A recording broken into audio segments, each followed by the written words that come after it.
నమస్తే, welcome to Suman TV. నేను విష్ణు. ప్రస్తుతంతో పాటు సీనియర్ మార్కెట్ అనలిస్ట్ మురళీకృష్ణ పుప్పాలు ఉన్నారు. వారితో మాట్లాడదాం. సార్ నమస్తే. సార్ నమస్తే. మురళీకృష్ణ గారు, ఈ మార్కెట్ ప్రిడిక్షన్స్కి సంబంధించి మీరు ఆల్మోస్ట్ ఒక 1000 రికమెండేషన్స్ని కూడా ఈ ప్రింట్ మీడియాలో రాశారు కదా. ఎట్లా ఒక 94% యాక్యురసీతో ఉన్న ప్రిడిక్షన్స్ని మీరు ఎలా ఇవ్వగలుగుతున్నారు? మీకు ఎలా సాధ్యపడుతుంది అసలు? నాకంటూ ఒక ఫ్రేమ్వర్క్ ఉందండి. ఆ ఫ్రేమ్వర్క్లో నేను చూస్తాను ప్రతిదీ కూడా. ఆ ఫ్రేమ్వర్క్లో అని సామాన్యంగా చేయను. ఎప్పుడైనా మిస్టేక్ జరగవచ్చు, కానీ సామాన్యంగా అటువంటి జరగదు. ప్రతి ఒక్కరు కూడా ఒక ఫ్రేమ్వర్క్ ఉండాలని నేను అనుకుంటాను. ఫర్ ఎగ్జాంపుల్, ఒక బిగ్గెస్ట్ ఆపరేటర్, ఇండియాలో ఒక బిగ్గెస్ట్ ఆపరేటర్, అతను 4 సూత్రాలు చెప్పాడు. అతను ఫ్రేమ్వర్క్ చెప్పాడు. అతని ఫ్రేమ్వర్క్ నాకు నచ్చకపోవచ్చు, అతని ఫ్రేమ్వర్క్ మీకు నచ్చకుండా వేరేది పెట్టుకోవచ్చు. ఎవరికి వాళ్ళకి ఫ్రేమ్వర్క్ వాళ్ళు డిజైన్ చేసుకోవచ్చు. సో అతను చెప్పిన 4 ప్రిన్సిపల్స్ అంటే, ఫస్ట్ లాస్ట్ స్టోరీస్. అంటే చాలా మంచి కంపెనీస్, ఆ కంపెనీ కాస్త షేర్ మార్కెట్ గురించి ఏంటి తెలియదు, ఎంతసేపు వాళ్ళు కాన్సన్ట్రేషన్ వాళ్ళ బిజినెస్ మీద కాన్సన్ట్రేట్ చేస్తారు. చాలా ప్రాఫిట్స్ వస్తుంటాయి, కానీ ఎవరికి తెలియదు, అది దాన్ని ఎవరు పట్టించుకోరు. కానీ ఈ స్ట్రాటజిక్ ఇన్వెస్టర్ ఇతను ఏదైతే ఉన్నాడో దాన్ని రికగ్నైజ్ చేసి అతను కొనటం వలన దానికి పెర్సెప్షన్ క్రియేట్ అయింది, విజిబిలిటీ క్రియేట్ అయింది. అందుకని ఆ షేర్లు పెరుగుతాయి. అటువంటి షేర్లు పట్టుకున్నాడు అతను. సో అతను ఆ విధంగా ఆ షేర్ పెట్టుకున్నాడు. నెక్స్ట్ అతను పట్టుకునే నెక్స్ట్ ఏంటంటే న్యూ టెక్నాలజీ. ఈ న్యూ టెక్నాలజీ ఏంటి, అసలు ఏ న్యూ టెక్నాలజీలో అది ఏం జరగాలి, అది కొత్త టెక్నాలజీ అయి ఉంటుంది. న్యూ టెక్నాలజీ అంటే కొత్త టెక్నాలజీ. ఈ కొత్త టెక్నాలజీ మన లైఫ్ని ఏదైతే ఎక్స్పాన్షన్ పెంచుతుందో, మన లైఫ్ని ఏది ఈజీ అవుతుందో. ఫర్ ఎగ్జాంపుల్, సాఫ్ట్వేర్ ఉంది. ఒకప్పుడు మనం ఎన్నో విషయాల్లో క్యూలో నుంచాడు. ఫ్లైట్ బుక్ చేసుకోవాలన్నా మనకి ఎన్నో ప్రయాసపడాలి. ఇప్పుడు ఇంట్లో నుంచి మనం చేసుకుంటున్నాం. మన లైఫ్ని చాలా ఈజీ చేస్తుంది. మన లైఫ్ ఎక్స్పీరియన్స్ పెంచే ఉన్నాయి ఆ న్యూ టెక్నాలజీ అయితే కనుక, అది అటువంటి విషయాల్లో మనం న్యూ టెక్నాలజీ కింద మనం తీసుకోవచ్చు. సో నెక్స్ట్ వచ్చేటప్పటికి రెడ్ టు గ్రీన్. ఈ రెడ్ టు గ్రీన్ అంటే లాస్ మేకింగ్ కంపెనీ సడన్గా ప్రాఫిట్ మేకింగ్ అవుతూ ఉంటుంది.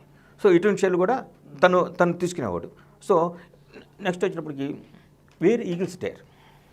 అవతలకి ఆపోజిట్ వెళ్ళేవాడు. తను అందరూ అమ్ముతున్నప్పుడు తను కొనేవాడు డేరింగ్గా. అది ఇంట్రెన్సిక్ వర్త్ వచ్చి చూసేసుకొని దాని గురించి అన్నాడు. ఈ 4 పద్ధతులు అతను ఫాలో అయ్యాడు. నేను కొన్నిసార్లు గమనించాను, అతను ఎప్పుడైతే డివైటాడో, ఎంత పెద్దోడు కానీ కొన్నిసార్లు ఎమోషన్స్ వస్తుంటే ఏదో రాంగ్ పని చేస్తుంటారు. సో అటువంటిప్పుడు మరి నేను చూసాను, అది ఫెయిల్ అయిన కేసులు కూడా ఉన్నాయి. సో ఎప్పుడు కూడా మనం స్టిక్ ఆన్ కావాలి. అక్కడ ఎమోషన్స్ కాదు, మన ఫ్రేమ్వర్క్ ఉంది, ఆ ఫ్రేమ్వర్క్లోనే చూడాలి మొత్తం. ఇది ఏ షేర్ని మనం అనలైజ్ చేయాలన్నా, ఒక చట్టాన్ని అనలైజ్ చేయాలన్నా ఆ ఫ్రేమ్వర్క్ని చూస్తే అది టెస్టెడ్ ఫ్రేమ్వర్కే ఉండాలి. ఓవర్ ఏ పీరియడ్ అది కొంచెం టైం తీసుకుంటుంది, ఇది పాసిబుల్. సో నాకంటూ ఒక ఫ్రేమ్వర్క్ పెట్టుకున్నాను. అది నేను ఎక్కువ ఉపయోగించిన పద్ధతి వైకా పద్ధతి, డబుల్ డి గ్యాన్ పద్ధతి అండి. దీన్ని లా ఆఫ్ వైబ్రేషన్ అంటారు. ఈ లా ఆఫ్ వైబ్రేషన్ చాలా చోట్ల మన ఇండియన్ సైన్సెస్లో, మన ఇండియన్ బుక్స్లో ఉంది. అది జ్ఞాన్ కూడా ఒప్పుకున్నాడు ఈ విషయం. ఇండియాస్ దగ్గర నుంచే నేర్చుకున్నానని చెప్పాడు. Adepts of India knows this law of vibration science అని చెప్పెడతాను. అయితే నేను కూడా ఎతకడం మొదలుపెట్టాను. ప్రతిదీ ఉండాలనేది మహాభారతంలో ఉంది. బయట లేనిది ఏది దాంట్లో లేదు, దాంట్లో లేనిది బయట లేదని ఉంది. కనుక నేను దాంట్లో ఎతకడం పెడితే నాకు మహాభారతంలో ఒక ఇది జ్ఞానం పంచిన ఫార్ములా దొరికింది, మ్యాథమెటిక్ ఫార్ములా దొరికింది. ఇది only pure mathematics of highest order అండి. ఇది డిఫరెంట్ ఆర్డర్. అతను ఏం చేశాడనేది ఫస్ట్ చూద్దాం మనం. అతను కరెక్ట్గా చేశాడని చూసినప్పుడు పలానా షేర్ ఏ డేట్ లోపల ఎక్కడికి వెళ్తూ చెప్పగలిగేవాడు, లేకపోతే రీజనబుల్ టైం ఫ్రేమ్ ఇచ్చేవాడు. ఆ టైం ఫ్రేమ్లో అక్కడికి వెళ్తునేవాడు. సుమారుగా 1 month అనో లేకపోతే 1 year ఇచ్చేవాడు. కొంచెం డేట్ కూడా ఇచ్చేవాడు తను. అదొకటి. నెక్స్ట్ టైం ఈరోజు ఒక షేర్ 130 ఉందంటే రేపు నుంచి ఇది 130 దాటదని చెప్పేవాడు. అదే జరగబోయే కరువు ఇచ్చేసేవాడు. ఫర్ ఎగ్జాంపుల్, ఇవన్నీ మనం చేశానండి. ఇప్పుడు మామూలుగా పాండమిక్ కరువు ముందర 1 month ముందర, అంటే December 21st, 2019 అదే కోవిడ్కి జస్ట్ ఒక 2-3 months ముందు మీరు ప్రొడిక్షన్ ఇచ్చారు. ప్రొడిక్షన్ ఇచ్చాను. 2019 21st December ఇచ్చాను నేను. జరగబోయే గ్రాఫ్ ఇచ్చాను. ఆ జరగబోయే ముందు ఏ డేట్ నుంచి పడుతుంది, ఏ డేట్ వరకు పడుతుంది అని కూడా దాంట్లో వచ్చింది. ఇట్లాంటి తను చాలా మిరకల్స్ చేసేవాడు. పలానా షేర్ ఈరోజు ఒక షేర్ ఉంటే ఒక 30 ఉంటే ఈ 30 దాటదని చెప్పేవాడు. 130 దాటదని చెప్పేవాడు. ఇట్లా కొన్ని మిరాకిల్స్ చేశారండి. అది ఎట్లా సాధ్యమైంది అని చూసుకున్నప్పుడు ఇది లా ఆపరేషన్ ఇస్ ద బేసిస్ అని చెప్పాడు. దీని మీద ఎక్కువ రీసెర్చ్ మొదలుపెట్టాను. అయితే ఈ లా ఆపరేషన్ గురించి ఐన్స్టీన్ ఒక మాట అన్నాడండి. అతను వాళ్ళ డాక్టర్కి లెటర్ రాస్తూ ఇంకా టైం కాలేదు ఇది రివీల్ చేయడానికి కోసం లా ఆపరేషన్ అన్నాడు. కానీ చివరి మూమెంట్లో, అంటే అతను చనిపోయే ముందులో సైంటిస్ట్కి, మిగతా సైంటిస్ట్కి లెటర్ రాశాడు. There is nothing call 2.5 times అన్నాడు తను. సో ఇందులో యూనివర్స్ 2.5 times లేదని చెప్పాడు తను. సో అది ఏ విధంగా చూసినప్పుడు అది ఆటమిక్, సబ్ ఆటమిక్ పార్టికల్స్ ఏ విధంగా బిహేవ్ చేస్తా కావచ్చు, లేకపోతే సోలార్ సిస్టమ్ కావచ్చు, యూనివర్సల్గా అప్లై రూల్ దాంట్లో ఉంది అది. అట్లాగే డాక్టర్ రామానుజన్ వచ్చేటప్పటికి 1.25 గురించి మాట్లాడాడు. ఈ 1.25 క్రియేషన్ గురించి మాట్లాడాడు. అతను లిమిట్స్ గురించి మాట్లాడాడు. ఐన్స్టీన్ ఇక్కడ క్రియేషన్ గురించి మాట్లాడాడు. అతను ఈ క్రియేషన్ నేను అనుకోవటం 5/4 నుంచి వచ్చి ఉంటుంది. ఈ 5/4 శ్రీయంత్రంలో ఉన్నాయి. 5 triangles one side, 4 triangles one side అని వచ్చి ఉంటుంది. సో ఇవన్నీ కూడా ఇదంతా కూడా వైబ్రేషన్స్ సంబంధించినండి. సో ఇదన్నీ కూడా నేను ప్రూవ్ చేశాను, మ్యాగజైన్లో ప్రూవ్ చేశాను నేను. అది సో ఏ రేట్ ఎక్కడికి వెళ్తుందో చెప్పగలము, మనం జరగబోయే కర్వ్ ఇవ్వగలము, ఎక్కడికి వచ్చి ఈసారి అవుతుందని చెప్పు. ఇవన్నీ ప్రూఫ్ ఉన్నాయి, మనం చేసిన దానికి ప్రూఫ్స్ ఉన్నాయండి. మేము మా ఓన్ కోసం చేసుకున్నాం మేము. ఇవన్నీ కూడా ప్రూఫ్ ఉన్నాయి. సో మీరు ఇప్పుడు జ్ఞాని గురించి చెప్పారు కదా, సో సో 100 years బ్యాకే మార్కెట్ గురించి ఎట్లా వాళ్ళు రీసెర్చ్ చేయగలిగారు, అసలు మార్కెట్ గురించి ఎలాంటి ప్రెడిక్షన్స్ ఇవ్వగలిగారు అప్పట్లోనే అసలు? అయితే అతను చెప్పింది ఏంటంటే డబుల్ డి అని చెప్పింది ఏంటంటే ఇవి India Edwards of India knows this అన్నాడు. అతను ఏదైతే చార్ట్స్ పోయించాడో ఆ చార్ట్స్ అన్నీ కూడా మన సర్వతోపద్ర చక్రానికి సంబంధించినవి. దాన్ని సర్వతోపద్రం చాలా వ్యాస్ట్ సబ్జెక్టు. సో దాంట్లో ఈ నెంబర్ సిస్టమ్స్ కూడా దాంట్లో ఉన్నాయి, నెంబర్స్ ప్రొపోర్షన్ సంబంధించినవి కూడా కొన్ని ఉన్నాయి. అది ఒక సెగ్మెంట్ మటుకే సర్వతోపద్రం చాలా పెద్దదండి. దాంట్లో వాస్తుశాస్త్రం కూడా ఇంక్లూడ్ అవుతుంది దాంట్లో. సో ఈ వైబ్రేషన్ కూడా వాస్తుశాస్త్రంలో ఉంటుంది, అసలు వైబ్రేషన్ థియరీ అది అంతా కూడా. సో ఇది ఈ విధంగా తను నేర్చుకునే చేశాడని, ఎందుకంటే అతను చదివిన మన యోగా సిస్టమ్ గురించి చాలా కమాండ్ ఉంది అతనికి. అందుకని మ్యాజిక్ వరల్డ్లో మన యోగా సిస్టమ్ గురించి బాగా క్లియర్గా ఎక్స్ప్లెయిన్ చేశాడు. అసలు బ్రీతింగ్ ఎట్లా ఉంటుంది, బ్రీతింగ్ ఎట్లా చేయాలి. సో ఈ knows Indian sciences. So Indian దగ్గర నేర్చుకున్నాను కూడా చెప్పాడు. ఇంకోటి ఏంటంటే క్లియర్గా రాశాడు అతను రాసిన నవల్లో ఏమని, Edwards of India knows this అని అన్నాడు. Edwards of India knows this అని చెప్పాడు. సో ఈ విధంగా అతను మన ఇండియన్ సిస్టమ్ ఫాలో అవ్వడం మనకు తెలుస్తుంది. ఈ వైబ్రేషన్ సిద్ధాంతము, ఈ వైబ్రేషన్ సిద్ధాంతం అంటే హార్మోనీ అండి. ఈ హార్మోనీ అంటే ఏంటి, హార్మోనీ ఏ విధంగా అర్థం చేసుకోవాలో చిన్న ఎగ్జాంపుల్ ఇస్తాను మీకు. ఎగ్జాంపుల్ బట్టి మీకు అర్థమవుతుంది ఏంటనేది. 1+2 = 3 అన్నప్పుడు 3 is in harmony with 1 and 2. So ఈ విధంగా చేసుకుంటూ వచ్చేడతాను. సో ఈ హార్మోనిక్ పద్ధతిలో ప్రతిదీ కూడా హార్మోనిక్ ప్రకారం ఉంటుంది. ఈ లా ఆపరేషన్ అనేది సన్ చుట్టూ కూడా ఉంటుందని ఈ మధ్య సైంటిస్ట్ చెప్తున్నారు. వారు రిపిటేషన్ ఆర్ ఆక్టివ్ సిస్టమ్ అంటారు దీన్ని, ఆక్టివ్ సిస్టమ్ అంటారు. ఈ ఆక్టివ్ సిస్టమ్ కూడా ఉందని ఇప్పుడు ఈ మధ్య సైంటిస్ట్ చెప్తున్నారండి. సో ఇది అతను ఫాలో అయింది ఇదేనండి. 100 years బ్యాక్ ఫాలో అయ్యాడు అతను. అయితే 2019లో డిసెంబర్ 27 సో వరల్డ్ మార్కెట్స్ పడిపోతాయని మీరు అంత కరెక్ట్గా ఎలా చెప్పగలిగారు? అంటే మీ ప్రెడిక్షన్స్ని అసలు ఏంటి, ఎట్లా అర్థం చేసుకోవాలి అసలు? ఇది time and price, how they time is interacting with the price అండి. దాన్ని మనం టైం అనే కన్నా ఎక్స్ అండ్ వై యాక్సిస్ అనొచ్చు మనం. ఈ ఎక్స్ అండ్ వై యాక్సిస్ ఏ విధంగా ఇంట్రాక్ట్ అవుతుంది, బ్యాలెన్స్ అండ్ ఇంబ్యాలెన్స్ ఏ విధంగా జరుగుతుంది, బ్యాలెన్స్ జరుగుతున్నప్పుడు ఏమవుతుంది, ఇంబ్యాలెన్స్ జరిగినప్పుడు ఏమవుతుంది. సో బ్యాలెన్స్ జరిగినప్పుడు షేర్ మార్కెట్లో చేంజెస్ జరుగుతాయి. చేంజెస్ అంటే ఎవరు ఏంటి, అక్కడి నుంచి పడటం కానీ పెరగటం కానీ లేకపోతే సైడ్ వేస్ మూవ్ అవటం కానీ జరుగుతుంటుంది. సో ఈ మ్యాథమెటికల్ ప్యూర్ మ్యాథమెటిక్ క్యాలిక్యులేషన్స్ అంటే ఇంకేముండదు దీంట్లో. Mathematics of the highest order, చాలా విచిత్రమైన మ్యాథమెటిక్స్ మనం చేసే మ్యాథమెటిక్స్ కాదు ఇది. కొంచెం డిఫరెంట్గా ఉంటుంది, వేడిగా ఉంటుంది, ఇల్లాజికల్గా అనిపిస్తుంది పైకి, కానీ there is some logic in that. ఆ లాజిక్ ప్రకారం వెళ్తే కనుక ఇది పాసిబుల్, ఇది జరుగుతుంది. ఇది చేశాను, ఎన్ని ప్రూవ్ ఉన్నాయి ఎవరైనా మనం చూసుకోవచ్చు. మ్యాగజైన్ ఇస్తున్న ప్రెడిక్షన్స్ కనుక మీరు చూసుకోవచ్చు. వచ్చి ఇప్పుడు రెసిషన్ వచ్చినప్పుడు, తర్వాత రెసిషన్ వచ్చి అయిపోయి మళ్ళీ మార్కెట్స్ రెజ్యూమ్ అవుతున్నప్పుడు, అంటే సెక్టోరియల్గా అంటే ఏ సెక్టార్లో ఎటువంటి మొమెంటం ఉండబోతుంది అనేదాన్ని ఏ విధంగా ఐడెంటిఫై చేయగలగాలంటారు? ఇది ఎకనామిక్లో చాలా చేంజెస్ జరుగుతుంటాయండి. ఫర్ ఎగ్జాంపుల్ రిసెషన్ ఎండింగ్ అప్పుడు బ్యాంకింగ్ సెక్టార్ పెరుగుతుంది. ఓకే, ఎండింగ్లో బ్యాంకింగ్ సెక్టారు అప్పటికి ఇంట్రెస్ట్ రేట్స్ బాగా తగ్గిస్తారు కనుక, సో రైట్ ఇంట్రెస్ట్ రేట్స్ తగ్గిస్తారు కనుక బిజినెస్ ఎక్కువ అవుతుంది. ఇంకా కొన్ని కారణాలు ఉన్నాయి, ఇప్పుడు మనకి టైం సరిపోదు, అందుకు బ్యాంకింగ్ సెక్టర్ ఆ టైంలో పెరగాలి. మన రిసెషన్ అయిపోయిన తర్వాత గ్రోత్ ఫేజ్ స్టార్ట్ అవుతుందండి. ఈ గ్రోత్ ఫేజ్ అప్పుడు కన్జ్యూమర్ డ్యూరబుల్స్ పెరుగుతాయి.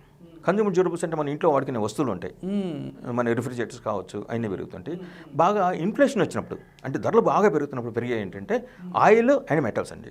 ఎందుకంటే వాళ్ళ కాస్ట్ ఆఫ్ ఎక్స్పెక్షన్ అదే ఉంటుంది, అంటే భూమి నుంచి తీసేది ఎక్స్పెక్షన్ అదే ఉంటుంది. బట్ ఇన్ఫ్లేషన్తో పాటు రేట్లు పెంచేస్తారు, రేట్లు పెరుగుతాయి, ఇన్ఫ్లేషన్లో రేటు పెంచుతారు, వాళ్ళ కాస్ట్ అప్రాక్సిమేట్గా అదే ఉంటుంది కనుక ఆ షేర్లు ఇన్ఫ్లేషన్. సో ఇట్లా ఎకానమీలో జరిగే చేంజెస్ డిఫరెంట్ సెక్టర్స్ మీద ఈ విధంగా పడతాయని మీకు ఎగ్జాంపుల్ చెప్పాను. ఇంకా చాలా సైకిల్స్ ఉంటాయి, బిజినెస్ సైకిల్స్, అది మనకి టైం సరిపోదు అన్ని ఎక్స్ప్లెయిన్ చేయడానికి. సో అయితే ఈ పిఎంఎస్ గురించి ఏం చెప్తారు అసలు? ఈ పిఎంఎస్ని మనం అసలు ఎట్లా ఈ పోర్ట్ఫోలియో డిజైన్ చేసుకోవాలి అంటారు, ఎలా ఉండాలి అంటారు? సో ఒకటండి, ఇప్పుడు మామూలుగా మీకంటూ మీ ఓన్గా ఉంటే మీకంటూ నేర్చుకోవాలి, మీరు మీ ఫ్రేమ్వర్క్లో ఫ్రేమ్వర్క్ డెవలప్ చేసుకోవాలి, కొంచెం టైం పడుతుంది మీకు. సో కష్టపడండి. లేదు అంటే మీకు ఇట్లా కాదనుకుంటే కనుక మాకు ఇదంతా మనకు అనవసరం అనుకుంటే మీరు స్ట్రాటజిక్ ఇన్వెస్టర్స్ ఫాలో అవ్వండి. ఇది మీకు స్ట్రాటజిక్ ఇన్వెస్టర్స్ మనకి ఇప్పుడు దీంట్లో వేస్తున్నారు, మనీ కంట్రోల్ కూడా వేస్తున్నారు, ఎవరో దాంట్లో ఉన్నారని. వాళ్ళని షార్క్ ఇన్వెస్టర్ అంటారు, రకరకాల పేర్లు పెడుతుంటారు. వాటిని కూడా మీరు ఫాలో కానీ వాళ్ళు బై చేసి మీరు జాయిన్ చేయండి. జస్ట్ కాపీ క్యాట్ చేసినా పర్లేదు, కాపీ చేసుకున్నా పర్లేదు అని నా ఉద్దేశం. మురళీకృష్ణ గారు, మరి ఈ పోర్ట్ఫోలియోని ఏ విధంగా డిజైన్ చేసుకోవాలి అంటారు? పోర్ట్ఫోలియోని డిజైన్ చేసుకునే ముందు తప్పనిసరిగా ఎటువంటి ఫ్యాక్టర్స్ని మనం కన్సిడర్ చేసుకోవాలి అంటారు? అండ్ మీ ఎక్స్పీరియన్స్ ప్రకారం అందరూ కూడా టైమింగ్ ద మార్కెట్ అంటారండి.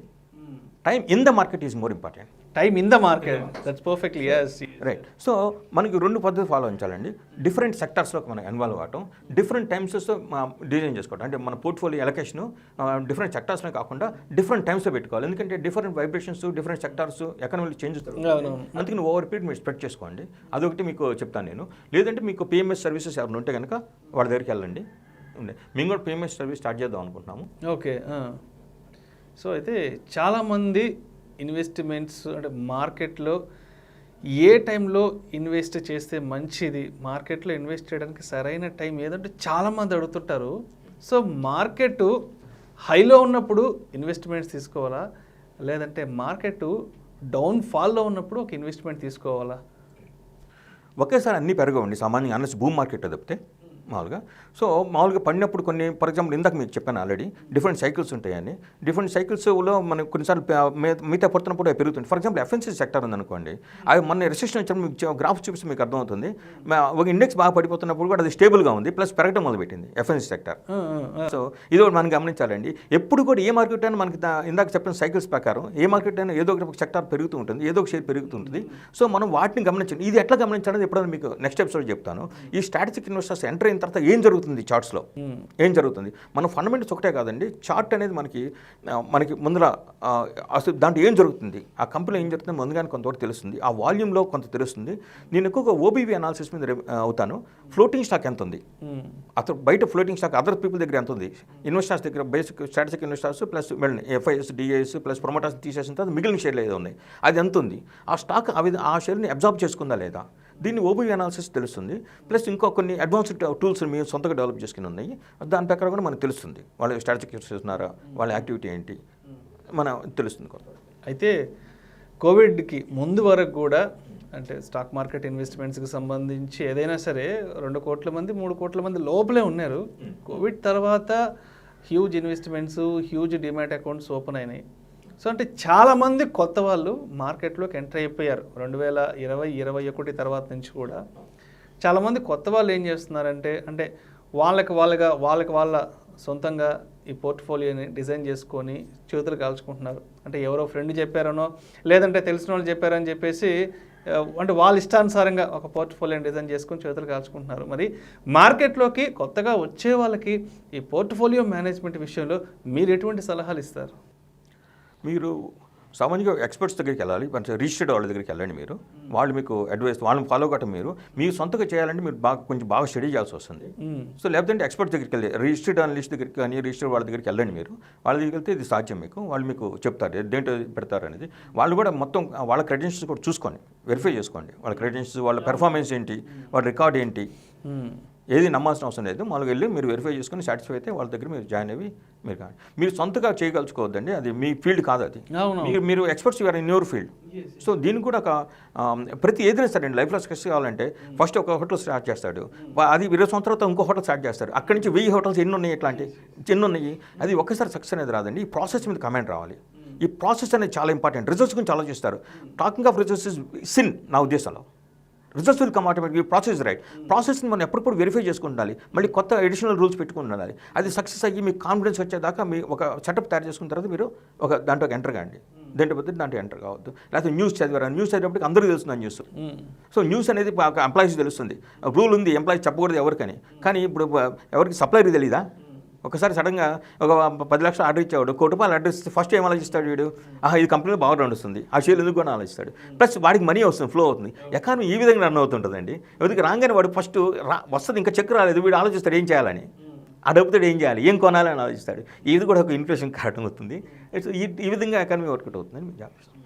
సో అయితే అంటే మీకున్న ఇంత ఈ హ్యూజ్ ఎక్స్పీరియన్స్, ఇంత సీనియారిటీతో ఒక పోర్ట్ఫోలియోని డిజైన్ చేసే ముందు అంటే మీ వైపు నుంచి మీరు ఎటువంటి కేర్ తీసుకుంటారు, మార్కెట్ గురించి ఎటువంటి ప్రిడిక్షన్స్ని మీరు కన్సిడర్ చేస్తారు? అసలు దీనికి నేను కొన్ని వైకప్ పద్ధతి ఫాలో అవుతానండి. నేను ఒక షేర్ని మనం ఎట్లా రికగ్నైజ్ చేయాలి, సెక్టార్ ఏ సెక్టార్ పెరుగుతుంది అనేది కూడా మనకు కొంత ఐడియా వస్తుంది. అతను ఒక 9 పాయింట్స్ ప్రిస్క్రైబ్ చేశాడు. కానీ ఇది వెంటనే ఈజీగా వెంటనే అర్థమైంది కాదు. కొంచెం బాగా తరువుగా ప్రాక్టీస్ చేయాలండి. ఏదైనా తరువుగా ప్రాక్టీస్ చేయాల్సిందే. ఏది కూడా ఈజీగా రాదు అది. సో దాని తర్వాత నేను గ్యాన్ చెప్పిన లా ఆఫ్ ఆపరేషన్ కంబైన్ చేసుకున్నాను. ఇతను ఎక్కువగా ఫార్మ్ రీడింగ్ గ్యాన్ నుంచి నేర్చుకుందే వైకప్. ఎక్కువగా ఫార్మ్ రీడింగ్ మీద కాన్సన్ట్రేట్ చేశాడు. లా ఆఫ్ ఆపరేషన్ తనకు అర్థం కాలేదు. ఓన్లీ గ్యాన్ దగ్గర నేర్చుకుంటే ఫార్మ్ రీడింగ్. ఆ ఫార్మ్ రీడింగ్ టైమింగ్ కోసం కొంత ఉపయోగపడుతుంది. సో ఇంకోటి లా ఆపరేషన్ అంటే మనకు కొంచెం ఎక్కువ కాన్ఫిడెన్స్ వస్తుంది, ఎక్కడికి పోతుందనే కాన్ఫిడెన్స్ వస్తుంది. ఈ కాన్ఫిడెన్స్ చాలా ఇంపార్టెంట్ అండి. కాన్ఫిడెన్స్ లేకపోతే కొంచెం 10% ప్రాఫిట్ కమ్మేయటము అది జరుగుతాం. ఎప్పుడైతే మనకి కాన్ఫిడెన్స్ అక్కడికి వెళ్తుంది షూర్గా 90% షూరిటీ అన్నప్పుడు మనం పెడతాం. 10% అటు ఇటు అయినా మన తప్పది. సో లా ఆపరేషన్ ఎప్పుడు రాంగ్ చేయదు. మనం యాంకరింగ్ పాయింట్ అంటుంది. ఎక్కడి నుంచి యాంకర్ చేసుకోవాలి ప్రెడిక్షన్ అనేది. సో యాంకరింగ్ పాయింట్ కరెక్ట్ ఉన్నప్పుడు అక్కడికి వెళ్తుందండి. అందుకని అతను ఏమంటే నాకు అనవసరం ఏం జరుగుతుందో కానీ అక్కడికి వెళ్ళాలి అంటాడు. ఈ లోపల కొంచెం కింద పడవచ్చు, కానీ అతను కొన్ని రూల్స్ చెప్పాడు, మరీ కింద పడకుండా కోసం కొన్ని రూల్స్ చెప్పాడు. సో దాన్ని ఏమంటే నో ఇంటర్ఫరెన్స్ జోన్ అంటారు. ఈ నో ఇంటర్ఫరెన్స్ జోన్ అయిపోయిన తర్వాత పెరగడం మొదలు పెడుతుంది. ఆ నో ఇంటర్ఫరెన్స్ జోన్ వచ్చిందో చూసుకున్న తర్వాతే మనకి ఇది పాసిబుల్, ఈ కాన్ఫిడెన్స్ కూడా పాసిబుల్ అవుతుంది. Thank you sir, thank you so much Muralikrishna గారు. మార్కెట్లో మీకున్న ఎక్స్పీరియన్స్ గురించి, అదేవిధంగా మీరు ఇచ్చే రికమెండేషన్స్ గురించి అండ్ మీ ప్రిడిక్షన్స్ గురించి ఇవాళ నేను తెలుసుకోగలిగాను, మన ఆడియన్స్ కూడా మీ ద్వారా తెలియజేయగలిగాను sir. Thank you so much sir.